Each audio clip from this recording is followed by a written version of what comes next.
Hello everyone, কেমন আছো তোমরা সবাই? মিষ্টিস ব্লগের নতুন একটা ভিডিওতে তোমাদের সবাইকে স্বাগত জানাচ্ছি। কিছুদিন আগে একটা ব্লগ শেয়ার করেছিলাম তোমাদের সাথে যে আমরা বিকেলবেলাতে একদিকে হাঁটতে যাই, তো আরেক দিকে আমি বলেছিলাম যে আরেকটা দিক আছে মানে আমাদের গ্রামের এই সাইডে, তো ওই দিকে যেদিন আমরা হাঁটতে যাব সেদিন তোমাদের সাথে ভিডিও শেয়ার করব।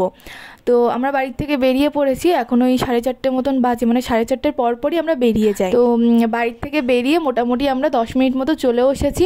তো এই দিকের রাস্তাটা না ভীষণ খারাপ, মানে আমাদের এই বাড়ির থেকে কিছুটা রাস্তা যেতে হয়, প্রচণ্ড খারাপ। এই এবড়ো খেবড়ো রাস্তা পেরোতে পেরোতে আমরা চলে এসেছি বেশ অনেকটা। আজকে আমাদের সাথে আছে আমার মা প্রত্যেক দিন আসে না, মা মাঝে মধ্যে আসে আবার আসে না, এরকম করছে। তবে আগে মা রেগুলার আর কি হাঁটতে যেত, তো এখন আমি আর কাকিমা রেগুলার হাঁটতে যাই। তো এই যে আমি, মা, কাকিমা আমরা তিনজন বেরিয়ে পড়েছি। মাকে এখানে বললাম, মা তুমি একটু হাই করে দাও সবাইকে। তো ভাবলাম আজ যখন হাঁটতে যাব তোমাদেরকেও সাথে নেবো, তোমাদেরকে পুরো জায়গাটা ঘুরে দেখাবো আমরা কোন কোন রাস্তা দিয়ে যাই আর কত দূর যাই।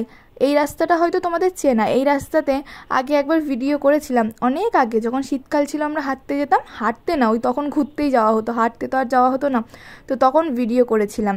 তো আজকে ভিডিও করছি বলে ওই কারণে আমি একটু পিছনে পড়ে যাচ্ছি আর সবাই সামনে সামনে যাচ্ছে। আমাদের বাড়ির থেকে বেরিয়ে কিছুটা রাস্তা ভালোই, মানে ওই সাইডটাতে কিছু বাড়িঘর আছে, আসতে অতটা অসুবিধা হয় না। মানে এখান থেকেই এবার শুরু হলো, মানে পুরো বাঁশ বাগান, এখানে তো খুব কম বাড়ি রয়েছে, মানে দুদিকে এত বাঁশ বাগান। এই বাদিকটাতে যেমন একটা বাড়ি রয়েছে আর কোনো বাড়ি নেই। এই রাস্তাটাও বেশ খারাপ। এই তো এবারে আমরা যাব সামনের দিকটাতে, মানে এই রাস্তা সোজা ধরেই যেতে হবে, আর কোনো রাস্তা নেই, চারিদিকে শুধু এই জঙ্গল বাঁশবাগান এই সমস্তই রয়েছে, বাড়িঘর খুব কম। এখনও রোদ রয়েছে কিন্তু প্রচণ্ড। আসলে আমরা তাড়াতাড়ি বেরোই কেন বলো তো, এই দিকটা ফাঁকা ফাঁকা, তো ওই জন্য সন্ধ্যের আগে মানে প্রায় 5:45 মধ্যে আমরা বাড়িতে ঢোকার চেষ্টা করি, সেই জন্য আমরা অ্যাকচুয়ালি তাড়াতাড়ি বের হই, মানে আলো থাকতে থাকতে যাতে বাড়িতে পৌঁছে যেতে পারি। কারণ এই দিকটা তো বুঝতেই পারছো, চারিদিকে বাঁশ বাগান, চারিদিকে জঙ্গল বন, তো এই সাইডে মানে লাইটও খুব একটা থাকে না, মানুষজন খুব কম চলাচল করে কিন্তু খুব কম, বাড়িঘর নেই। তো যাই হোক, তো এই রাস্তাটা দেখো কি খারাপ, এখানে বৃষ্টি হয়েছে আগের দিন, জল জমে রয়েছে, বাঁশ বাগান মানে এত বাঁশ রয়েছে কি বলবো, আমি মানে আমার জীবনে এর থেকে বেশি বাঁশ খেয়েছি, মানে এখানে যা বাঁশ আছে তাও কম পড়ে যাবে। হাঁটতে হাঁটতে না ভিডিওটা ঠিক করা যায় না, কারণ এই যে কেঁপে কেঁপে যাচ্ছে, বুঝতেই পারছো ভিডিওটা একদমই ভালো আসছে না, কিন্তু কিছু করার নেই। তো এইরকমভাবেই তোমাদেরকে একটু ম্যানেজ করে নিতে হবে, আমিও একটু ম্যানেজ করে নিচ্ছি। তো আমরা চলে এসেছি, দেখো এই সাইডটাতে এবার রয়েছে পুরো ফাঁকা মাঠ, এখানে আর ওই বন জঙ্গল নেই, কিন্তু ফাঁকা মাঠ রয়েছে, এখানে সব চাষের জমি। তো এবারে আমরা সামনে গিয়ে বাদিকটাই যাব, আর এদিকে মানে আমরা তো বাদিকে যাব, আর ডান দিকে ঢুকলে ওখান দিয়ে ভিতর দিয়ে আবার আমাদের বাড়ির দিকে আসা যায়। তো আমরা এখন ওই রাস্তায় যাব না, আমরা বাদিকটা দিয়েই যাব, বাদিকটা দিয়ে এখন আমরা অনেকটা হাঁটবো, তারপরেই তাই বাড়ি ফিরবো। তো চলো এবারে সামনের দিকটাই যাই। ওই সাইডে তো প্রচুর চাষের জমি আছে, এইগুলোতে তো আগে সর্ষে ক্ষেত ছিল, মানে প্রচুর সর্ষে ক্ষেত ছিল, এখন তো ধান চাষ হয়েছে, ধান কাটাও হয়ে গেছে, দেখতেই পাচ্ছ ধান কাটা হয়ে গেছে। কিন্তু এই জায়গাটা আমার খুব ভালো লাগে, আর এখনও তো রোদ রয়েছে, যেই রোদটা পড়ছে না, এই ধান কেটে নিয়েছে ওইগুলোর উপর যখন পড়ছে পুরো একদম সোনালি সোনালি লাগছে। ওই সাইডটাতে দেখো এখনও লোকজন রয়েছে মাঠের ভিতরে, সবাই ধান কেটেছে তো ওইগুলোই গোছাচ্ছে, অনেক জায়গায় ধান ঝাড়ছে, ধান ঝাড়া হয়ে গেছে সেগুলো বস্তায় ভরছে, এইসব করছে এখন মানুষজন। আবার অনেক আছে পটল তুলছে, সবজি টবজি সমস্ত তুলছে, ছাগল চড়াতে এসছে। তো আমরা প্রায় চলে এসেছি অনেকটাই, মানে যে অবধি আমরা হাঁটি সেই অবধি আমরা প্রায় চলে এসেছি, আর কিছুক্ষণ মানে আর কয়েক পা গেলেই আমরা ওই জায়গাটায় চলে যাব, মানে ওই অবধি আমাদের আর কি, মানে ওই অবধি আমরা যাই। ওই দেখো পিছনে একটা ট্র্যাক্টর রয়েছে, ওই ট্র্যাক্টর এখন এক ধরনের মেশিন আছে যেগুলোতে ধান ঝাড়ে।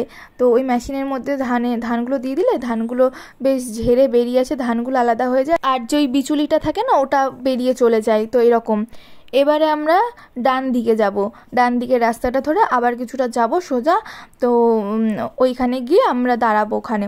তো আজকে হচ্ছে বাড়ির থেকে সবাই ব্যাগ নিয়ে এসেছে, মানে আমার মাও ব্যাগ নিয়ে এসেছে, কাকিমাও একটা ব্যাগ নিয়ে এসেছে। তো আগের দিন এরা এখানে কচুর শাক কচু দেখে গেছে, তো বলছে যে ওগুলো আজকে নেবে। তো যাই হোক সেই জন্য বাড়ির থেকে ব্যাগ ট্যাগ নিয়ে এসছে।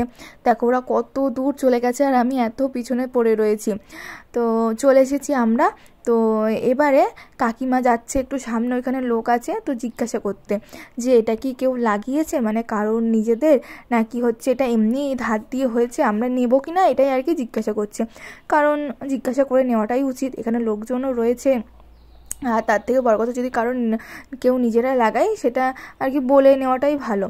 তো ও কাকিমা জিজ্ঞাসা করতে গেছে আর আমি এই দিকটা একটু ভিডিও করে নিচ্ছি, কি সুন্দর লাগছে না। এই দেখো এই সাইডটাতে কিছু ধান হয়েছে, এগুলো এখনও কাটার দেরি আছে। তো যেগুলো কাটা হয়ে গেছে ওইগুলো ওই সাইডটাতে ওরা দেখলাম গুছিয়েছে, ওইগুলো ধান মনে হয় ঝাড়বে। ওই যে একজন দেখতে পাচ্ছ নিয়ে আসছে, তো কাকিমা ওখানেই গেছে জিজ্ঞাসা করতে। যাই হোক উনি বললো না এগুলো কারোর লাগানো না, তোমরা এখান থেকে নিতেই পারো। তো আমরা নিচ্ছিলাম, তো তারপরে দেখি আরেকজন এসেছিলো, সেও এরকম কচু এই উপরে পাতাগুলো নিয়ে গেল। তো এখানে কাকিমা বসে পড়েছে কাটার জন্য। আমরা বাড়ি থেকে ছুরি নিয়ে এসেছিলাম, আমরা একটা ব্যাগ এনেছি, কাকিমা একটা ব্যাগ এনেছে, আর দুটো ছুরি নিয়ে এসেছিলাম। এখন এই যে কাটা হচ্ছে, কাকিমা বলছে কি যে এই কচু খেতে নাকি খুব ভালো লাগে। হ্যাঁ ভালো লাগে, সত্যিই ভালো লাগে। তো মানে পেয়েছে আর পাবে, কত যে কেটেছে তার কোনো ঠিক নেই। আমি বলছিলাম যে আর কাটা লাগবে না, আমি তো হাতই দিইনি কারণ হাত ফাত চুলকাবে, আর তারপরে সবথেকে বড় ব্যাপার দাগ হয়ে যায়। তো আমি নিইনি, কাকিমাই নিয়েছে, কাকিমা কেটেছে আর মা কেটেছে। ওই যে মা ওই সাইডটাতে কাটছে আর কাকিমা এদিকে কাটছে। এই যে মা অনেকগুলো কেটেছে। তো আমি বলছি এবারটাই বাদ দাও, আর কাটা লাগবে না, কারণ কখন কে দেখবে, যদি কিছু বলে, কিছু বলবে না কারণ এগুলো কারোর জমির মধ্যে না, এগুলো রাস্তার সাইড দিয়ে হয়েছে। তো কাকিমাকে বললাম তুমি কতগুলো নিয়েছো একবার দেখাও। তো অনেকগুলো কেটেছে, এবারে এগুলোকে ছোট ছোট করে কাটতে হবে, নাহলে তো ব্যাগে মানে ধরবে না। তো কাকিমা এখন ছোট ছোট করে কেটে নিচ্ছে, আমার মাও ওই দিকটাতে এখন কাটছে ছোট ছোট করে, কেটে নিয়ে এগুলোকে ব্যাগে ভরবে। আর আমি এসেছি ভিডিও করার জন্য। তো এই কচুটা যেদিন রান্না করা হবে তো তোমাদের সাথে সেই ভিডিওটা আমি শেয়ার করবো আলাদা করে কোনো একটা ব্লগে। তো যাই হোক এবারে এরা এগুলোকে গুছিয়ে নিক, আগে তাড়াতাড়ি করে কেটে নিক, নিয়ে তারপর আবার ব্যাগে ভরতে হবে, তারপরে আবার আমাদেরকে বাড়িতে যেতে হবে এতটা। তো এই অবধি আমাদের আসতে, এখানে অবধি আসতে আর এখান থেকে বাড়ি যেতে আমাদের টোটাল সময় লাগে 1 ঘন্টা মতন। তো আজকে আবার একটু 15-20 মিনিট বেশি সময় লাগবে।